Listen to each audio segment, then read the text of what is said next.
संतोष पूरा तब होता है जब जिसके लिए लिखा गया है वो स्वयं ठीक से उसको एक बार पढ़ ले। इसलिए गोस्वामी जी ने विनय पत्रिका में प्रार्थना की है। बाप, बड़ा अद्भुत संबोधन है बाप।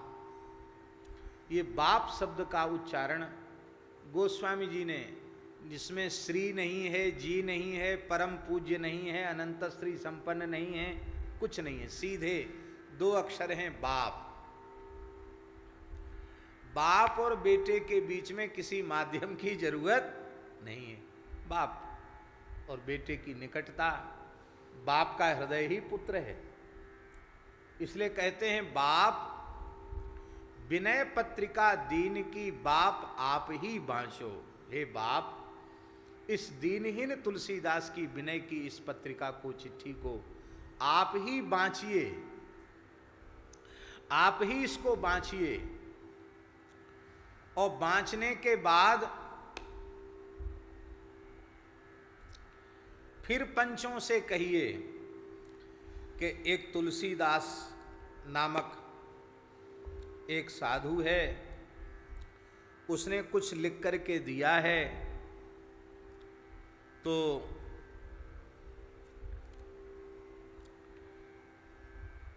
तुम लोगों का क्या मन है?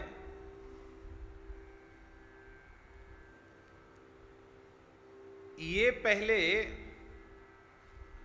आप पढ़ लेना, इसके बाद इनसे पूछना, क्योंकि गोस्वामी जी जानते हैं कि परिकर तो पहले से ही अनुकूल है। वो सब कहेंगे जरूर कि हाँ हाँ ठीक है महाराज, इसकी तो प्रार्थना सुननी ही चाहिए, सुननी ही चाहिए। 277 नंबर के पद में उसकी हम यथा समय आगे चर्चा करेंगे, लेकिन अभी केवल भूमिका में स्मरण कर रहे हैं।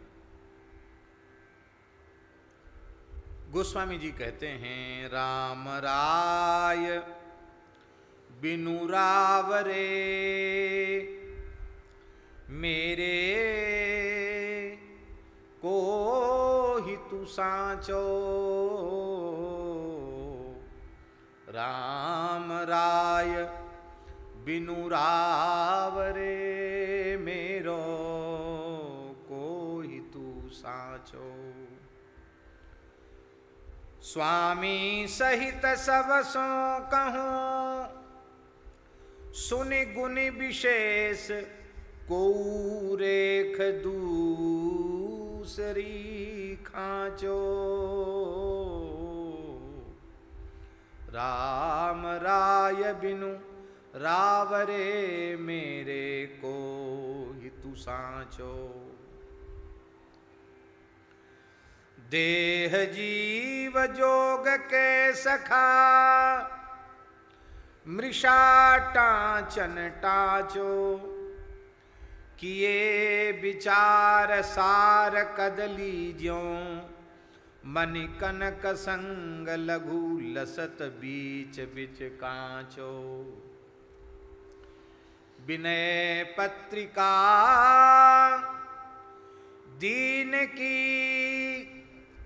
बाप आप ही बाँचो। विनय पत्रिका दीन की बाप आप ही बाँचो। हिये हेरी तुलसी लिखी सो सुभाय सही करी। बहुरी पूछिए पाँचों। पहले आप पढ़कर उस पर सही कर देना, हस्ताक्षर कर देना, बाद में पंचों की राय लेना, पहले आप लिख देना। इसका आशय ये है, अब आपके पूज्य ने हस्ताक्षर कर दिए, इसका मतलब क्या हुआ? यदि आप उस पर ननुनच करते हैं, इसका मतलब है कि आप समर्पित नहीं हैं, आप सेवा में रहने योग्य नहीं हैं। स्वामी के अभिमत से सेवक का अभिमत मिला हुआ होना चाहिए। स्वामी के विचार से सेवक के विचार की एकता जरूरी है, और यदि स्वामी के विचार से सेवक की एकता नहीं हुई तो उसे सेवक नहीं कहा जाएगा। और ऐसे सेवक के द्वारा पद पद पर अपराध ही बनेगा। तो भगवान श्री राम के परिकर के ये सब सेवक ये तो अति समर्पित हैं। राम जी के हस्ताक्षर करने के बाद तो फिर वो विचार ही नहीं करेंगे, वो निश्चित ही इस दीनहीन पर दया करने की प्रार्थना करेंगे और इस दीनहीन का परम कल्याण हो जाएगा।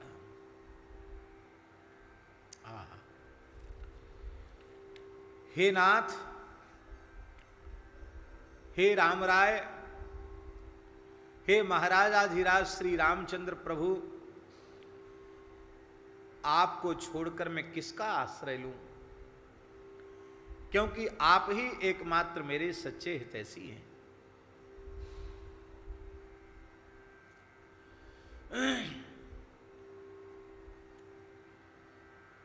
हम तो बिना किसी संकोच के यह बात कह रहे हैं, स्वामी सहित सबसों कहूं, सुन गुण विशेष को रेख दूसरी खांचो।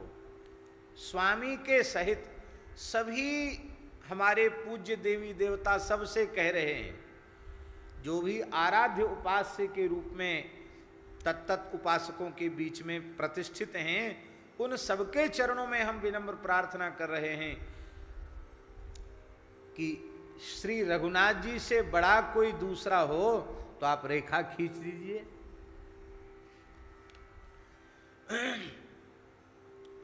एक रेखा है और हमने ब्लैक बोर्ड पर रेखा खींच दी और हम कहें कि इसको कहीं से काटो छांटो मत, इसको छोटी करो, तो आप क्या करेंगे? उसके नीचे उससे बड़ी रेखा खींच देंगे, तो वो अपने आप बिना काटे छांटे पहली वाली रेखा छोटी हो जाएगी। गोस्वामी जी कहते हैं, मेरे हृदय पटल पर तो एकमात्र श्री रघुनाथ जी की रेखा खिंची हुई है। अब उस रेखा से बड़ी कोई रोज रेखा अनंत कोटि ब्रह्मांडों में हो तो स्वामी सहित सबके चरणों में मेरी प्रार्थना है कि दूसरी कोई रेखा खींचकर दिखाओ तो सही।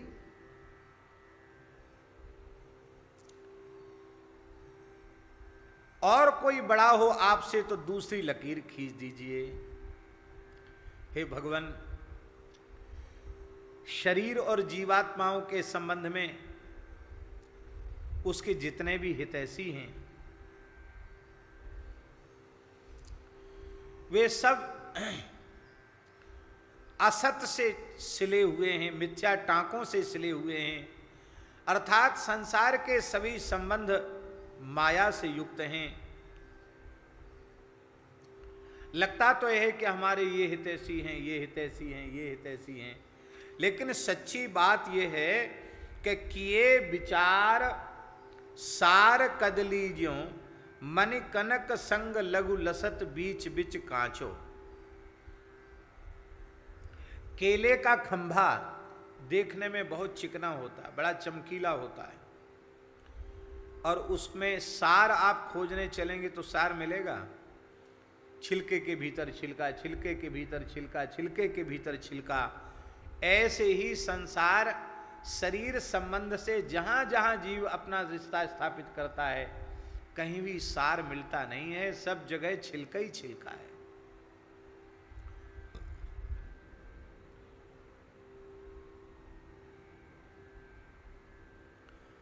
ये संबंध ऐसे हैं, मणि कनक संग लघु लसत बीच बीच कांचो।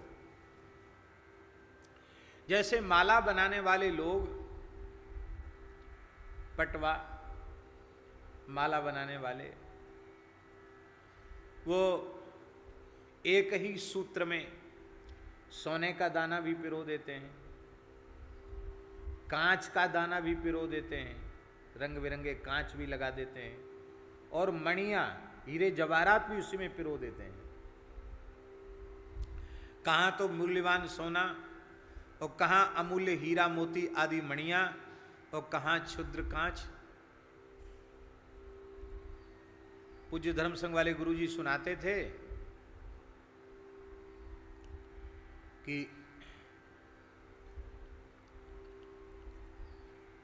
एक विद्वान काशी गए, शास्त्रार्थ करेंगे। वहां उन्होंने क्या देखा, उस जमाने में भाषा ही संस्कृत थी। उन्होंने देखा कि एक माला बनाने वाले परिवार की, जो पटवा होते हैं माला सुंदर बनाते गूंथ कर, उस परिवार की एक कन्या बड़ी शीघ्रता से माला, बड़ी सुंदर माला बना रही है। तो वे विद्वान उस ओर देखने लगे, तो उनको बड़ी जिज्ञासा हुई और उन्होंने प्रश्न किया, काचम मणिम कांचन सूत्र में के ग्रत्स्नासी बाले किमिदम विचित्रम। काचम, कांच का टुकड़ा, मणि, कांचनम सुवर्णम, स्वर्ण, एक ही धागे में तुम पिरो रही हो, इसमें कौन सी बुद्धिमान है? रे कांच का टुकड़ा बीच में क्यों लगाती हो? या सोने की ही बनाओ, या मणि की ही बनाओ, या कांच की ही बनाओ, ये तीनों चीजें मिलाकर के माला क्यों बना रही हो? काचम मणिम कांचन सूत्र में के ग्रत्स्नासी बाले किमिदम विचित्रम। तो उस कन्या ने उत्तर दिया, विचारवान पाणिनिरेक सूत्रे स्वानम युवानम मघवान माह। बोले विचारवान महर्षि पाणिनि ने भी तो एक सूत्र में ही स्वयुव मघोना मतद्धिते, इस सूत्र में स्वान, युवान और मघवान, इन तीनों को एक साथ रखा। स्वान माने कुत्ता, मघवान माने इंद्र, युवान माने युवा व्यक्ति। तो कहाँ तो कुत्ता, कहाँ इंद्र, कहाँ युवा व्यक्ति, मरण धर्मा मनुष्य। तो पाणिनि महर्षि भी एक ही सूत्र में स्वानम युवानम मघवानम कह सकते हैं। तो मैं तो एक सामान्य कन्या हूँ, मैं कांच और सोना और मणि को एक साथ पिरो रही, तो इसमें आपको कौन सा आश्चर्य है? कहते उनके शास्त्रार्थ की इच्छा ही समाप्त होगी। यहाँ पटवा जाति की कन्या पाणिनि सूत्रों में उत्तर दे रही है, वहाँ हम क्या चर्चा कर सकते हैं? ये मुक्ति की खान, ज्ञान की खान, काशी की महिमा है। यहाँ गोस्वामी जी ये दृष्टांत इसलिए दे रहे हैं कि जैसे कांचन और मणि के बीच में कांच सारहीन है, ऐसे ही संसार के जीव जगत के सारे संबंध तुच्छाति तुच्छ हैं, हेयाति हे हैं, सारहीन हैं। इसलिए हे बाप, हे पिताजी, इस दीनहीन की विनय पत्रिका को तो आप स्वयं ही बांचिए, स्वयं ही पढ़िए, किसी दूसरे को पढ़ने के लिए मत दीजिए। क्यों? क्योंकि ही ये हेरी तुलसी लिखी, सो सुभाय सही करी बहुरी पूछिए पांचों। तुलसीदास ने अपने हृदय की ओर अच्छी प्रकार से देख करके इसको लिखा है। इसका मतलब है इसमें हमने कुछ भी छिपाया नहीं है, कुछ भी छिपाया नहीं है। अपना हृदय खोलकर इसके रूप में अत्यंत निश्चल निष्कपट भाव से अपनी बात आपके चरणों में रखी है। इसमें कहीं भी कोई छिपाव दुराव नहीं है और आपसे तो किया भी नहीं जा सकता। इसलिए नहीं किया जा सकता क्योंकि आप सर्वांतर्यामी, आपसे कुछ छिपा हुआ नहीं है। तो हमने अपने हृदय की बात आपके चरणों में रखी है। हे भगवान, मुझे अच्छी प्रकार से पता है कि आपको संतुष्ट करने के योग्य इसमें कुछ भी नहीं है। हमारी ऐसी योग्यता नहीं है, इसमें भी कोई ऐसी विशेषता नहीं है जिससे आप रीझ जाएं, प्रसन्न हो जाएं, सही कर दें, इस पर हस्ताक्षर कर दें। सही माने हस्ताक्षर कर दें। तो हे भगवान, सो सुभाय सही करी, स्वभाय सही करी। आप अपने करुणामय स्वभाव की ओर देखिए। इस दीनहीन तुलसीदास की ओर देखेंगे तो कोई ऐसी विशेषता समझ में नहीं आएगी कि आप सही कर सकें। पर आप इसको बांचिए और फिर अपने स्वभाव की ओर देखिए, आपका स्वभाव कैसा है। कैसा स्वभाव है। अस स्वभाव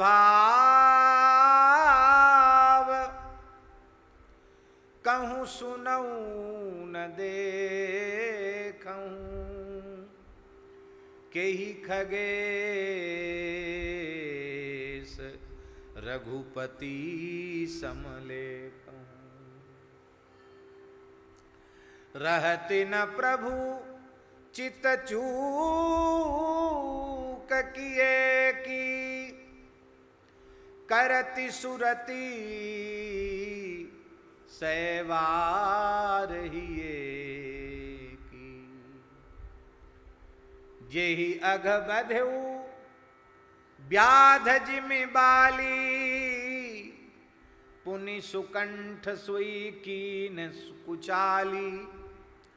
सोई करतूत विभीषण केरी, सपन्यु सो न राम हिय हेरी। जन अवगुण प्रभु मान न काऊ, दीन बंधु अति मृदुल स्वभाव। उमा राम स्वभाव जिन जाना, तिनहि भजन तजि भावनाना।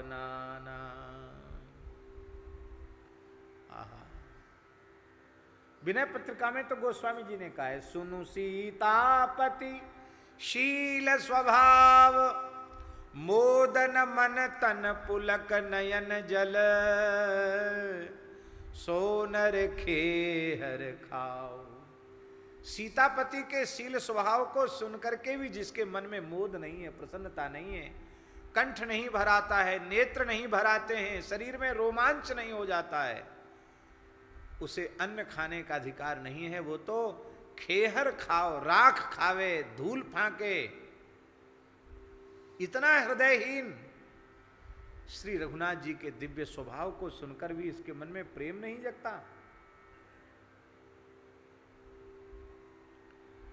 हे नाथ, आप अपने स्वभाव की ओर देखिए। मेरी ओर देखेंगे तो मुझ में तो ऐसी कोई बात है ही नहीं कि आपको हम रिझा सकें, आपको प्रसन्न कर सकें। आप अपनी करुणा, अपनी दयालुता के, अपनी भक्तवत्सलता की ओर देखिए और अपने स्वभाव का, अपने दयालु स्वभाव का विचार करके हस्ताक्षर कर दीजिए, सही कर दीजिए। बहुरी पूछिए पांचों, पांचों माने पंचों से, बाद में पंचों से पूछिए कि ये है। अब आप लोग अब कहिए क्या बात है।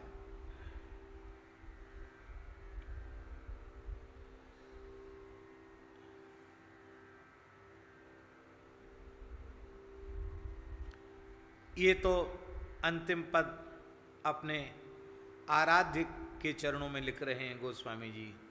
और इसके बाद जिनकी आरंभ में स्तुति की है भगवान का नित्य परिकर, उस परिकर से फिर प्रार्थना कर रहे हैं आगे के पद में, 278 नंबर वाले पद में।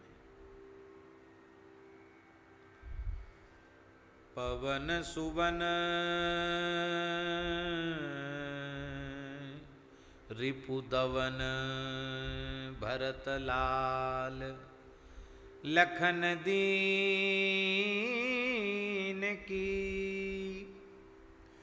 निज निज अवसर सुधि किए बलि जाऊं, दास आस पूजी है खास खीन की। राजद्वार भली सब कहें साधु समीचीन की। सुकृत सुजस साहिब कृपा, स्वार्थ परमार्थ गति भय गति विहीन की। समय संहारी सुधार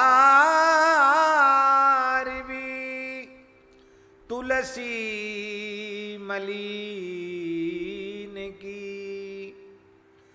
प्रीति रीति समुझायवी, नत कृपा नत पाल कृपालुहि परमिति पराधीन की।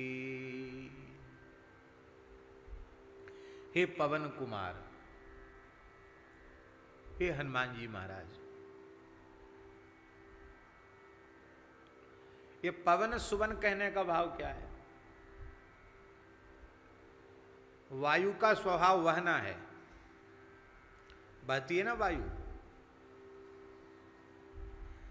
मानो जैसे वायु सर्वत्र गो महान, अव्याहत गति वायु की सर्वत्र है, ऐसे ही आप उनके पुत्र हैं, इसलिए राम जी के प्रत्येक सेवा में आपकी गति है, सर्वत्र आप विराजमान हैं। कभी आप प्रभु से वियुक्त होते ही नहीं हैं, निरंतर उनकी सेवा में रहते हैं। हमने अपने पूज्य गुरुजनों से सुना है कि एक बार श्री जानकी जी ने देखा कि हनुमान जी बड़े दुर्बल हो रहे हैं, कमजोर हो रहे हैं। माताओं के हृदय में बड़ा वात्सल्य होता है। बालक हृष्ट पुष्ट हो तो भी मैया की आंख तो कहती है कि बहुत कमजोर है। भले ही डॉक्टर कह रहे हैं कि वजन घटाओ, पर मैया तो कहेगी अरे कुछ नहीं, एकदम देखो कितने सूख गए, दुबले पतले हो गए। माँ का हृदय ही ऐसा होता है। फिर तो श्री किशोरी जी तो जनक सुता जग जननी जानकी, जग जननी है। और हनुमान जी तो वस्तुतः दुर्बल हो रहे थे, तो श्री किशोरी जी के नेत्र भराए, हृदय भराया और बड़े स्नेह से अपना वरदहस्त श्री हनुमान जी के मस्तक पर फिराते हुए कहा, बेटा हनुमान क्या बात है, बड़े दुर्बल हो रहे हो, क्या बात है, स्वास्थ्य तो ठीक है कि नहीं, तबीयत ठीक है? माता जी आपकी कृपा है, आपका वात्सल्य है, प्रभु की कृपा है, कोई कष्ट नहीं है। फिर इतने दुर्बल क्यों हो रहे हो? किशोरी जी ने कहा, मैं स्वयं ही बढ़िया बढ़िया सुंदर मोहन भोग, हलवा और लड्डू, रबड़ी, मलाई के पुआ, ये सब सुंदर सुंदर पकवान में स्वयं रघुनाथ जी को पवा कर उनका अधरामृत तुम्हें देती हूँ, तुम खूब तृप्त होके पाते भी हो। फिर तुम्हारे कहते हैं अंग क्यों नहीं लग रहा है, शरीर में क्यों नहीं लग रहा, दुर्बल क्यों होते चले जा रहे हो, क्षीण क्यों हो रहे हो? लगता है भीतर से कोई कष्ट, कोई व्यथा, कोई पीड़ा, कोई चिंता तुम्हें है। देखो बेटा, माँ से छिपाव नहीं करना चाहिए, माँ के सामने तो सब बात कह देनी चाहिए। कहो। जब किशोरी जी ने विशेष आग्रह किया तो हनुमान जी बोल नहीं पाए, फूट फूट कर रोने लगे, बहुत व्याकुल हो गए, बहुत रोने लगे। तब जानकी जी को लगा कि ये तो बहुत ज्यादा दुखी हैं भीतर से, क्या बात है, किस बात से दुखी हैं? किशोरी जी ने कहा कि रोते ही रहोगे कि कुछ कहोगे भी? अरे जब तक कहोगे नहीं तब तक तुम्हारी बात कैसे पता चलेगी, रोते ही रहोगे।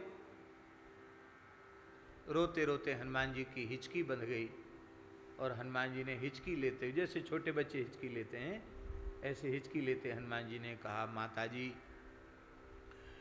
प्रातःकाल मंगला से लेके शयन में जाने के पूर्व तक तो आप दोनों का वात्सल्य खूब मिलता है, खूब सेवा मिलती है, पर रात्रि में जब सरकार श्री रंग महल में प्रवेश कर जाते हैं तो आपकी सखियां छड़ीदार बनकर खड़ी रहती हैं। वो कहती बस हनुमान जी अब आपकी सीमा यहीं तक है, अब राम राम करो, जाओ भजन करो। तो रात्रि में आपके दर्शन से, आपकी सेवा से मैं वंचित होता हूँ। अच्छा है, सखियों का सौभाग्य है और ठीक भी है, मैं वहाँ कैसे रह सकता हूँ, जा सकता हूँ। तो उसी पीड़ा में कि रात्रिकालीन सेवा से मैं वंचित रह जाता हूँ और वह वियोग, रात्रि के काल का वियोग मुझसे सहन नहीं होता, यही कारण है। श्री किशोरी जी गदगद हो गई। वस्तुतः सेवा में भाव हो तो ऐसा ही भाव होना चाहिए। तो पूज्य गुरुदेव श्री भक्तमाली जी के मुखारविंद से हमने सुना कि श्री किशोरी जी करुणार्द्र भई और उन्होंने अपना करकमल हनुमान जी के मस्तक से लेकर ऐसे पीठ तक जैसे ही फिराया तो हनुमान जी के ही श्रीअंग से एक सखी प्रकट हो गई।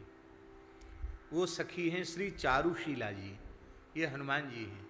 कहा देखो महल की मर्यादा भी रहेगी, इस चारुशीला सखी के रूप में तुम निरंतर मेरी सेवा में, स्नान में, मेरे श्रृंगार में, रास विलास में निरंतर तुम साथ रहोगे। तो माधुर्य रस का अनुभव भी हनुमान जी महाराज करते हैं सखी स्वरूप में, ऐसी हनुमान जी की। तो हनुमान जी ही ऐसे हैं जो बाह्य लीला में भी सरकार की सन्निधि का अनुभव करते हैं और अंतरंग से अंतरंग लीला में भी सरकार की नित्य सन्निधि प्राप्त करते हैं। युगल की पौढ़ने की सेज भी तैयार करते हैं, अपने करकमल से सखी स्वरूप में युगल का रास का श्रृंगार भी करते हैं। इसलिए हनुमान जी को सबसे पहले याद किया। पवन सुवन, पवन सब जगह जाता है, आप तो सब जगह जाते हैं, पिताजी का गुण आप में है। और एक दूसरी कथा तो अत्यंत प्रसिद्ध है ही है कि एक बार राम जी के परिकर में एक गोष्ठी हुई। सबने कहा कि भाई हनुमान जी इतने पक्के सेवक हैं कि ये कोई सेवा हम लोगों के लिए छोड़ते ही नहीं। पता नहीं कैसा तो शरीर है इनका, आलस्य का तो नाम निशान नहीं है, लगता सोते तो हैं ही नहीं, जब देखो तब सेवा में खड़े। अब जो निरंतर पास में रहेगा सेवा तो वही करेगा, ये तो चरण छोड़ते ही नहीं। तो हम लोगों को जो सेवा मिली है वो सेवा भी हम नहीं कर पाते, यही कर देते हैं अकेले। तो कुछ ऐसा करो कि भाई हमारी सेवा न छिने। तो सबने एक अंतरंग गोष्ठी की और गोष्ठी करके एक पर्चा बनाया, सेवा बांटो। सेवा बट गई तो सबने सेवा बांट ली। ठाकुर जी के सवेरे जगने से लेके शयन तक की सारी सेवा बहुत सोच करके, छोटी सी छोटी सेवा भी नहीं छोड़ी गई, सब सेवाएं बट गईं परिकर में। और उस बैठक में हनुमान जी को नहीं बुलाया गया। बिना हनुमान जी के बैठक हुई, बैठक में हनुमान जी को नहीं बुलाया गया। और सारी गोष्ठी होने के बाद तब वो पर्चा श्री सीताराम जी के चरणों में प्रस्तुत किया गया।